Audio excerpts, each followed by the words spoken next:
आपण किचनमध्ये कितीही साफसफाई ठेवली ना तरी ती कमीच असते आणि स्वयंपाक करताना आपण व्यवस्थित स्वयंपाक करण्याचा प्रयत्न करतो, तरी पण फोडणी देताना थोडंफार का होईना ते तेल उडायला जातं आणि थोड्या दिवसांनी मग ते डाग येत नाही एकदम तेलकट मेंचट होतात आणि महिना झाला की आपल्याला खूप टेन्शन येतं हे किचन क्लिनिंगचं. आणि आता तर नवरात्र आलंय ना, नवरात्रामध्ये आपण सगळ्या घराची डीप क्लिनिंग करत असतो. तर किचनची पण मला डीप क्लिनिंग करायची होती, त्यासाठी मी हे अर्बन व्हाईपचं स्प्रे मागवलाय.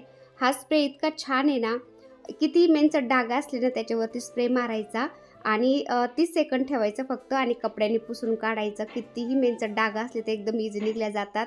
आणि आपल्या घरातले जेवढे लाईटीचे बोर्ड असतील, फर्निचर, काचा, त्यानंतर फ्रीज आपण बाहेरून आतून पण क्लीन करू शकतो. कारण ह्या स्प्रेचा स्मेल इतका छान आहे ना, आपल्याकडं हा स्प्रे असेल ना तर आपलं घर हमेशा चमचमच करत राहणार आहे.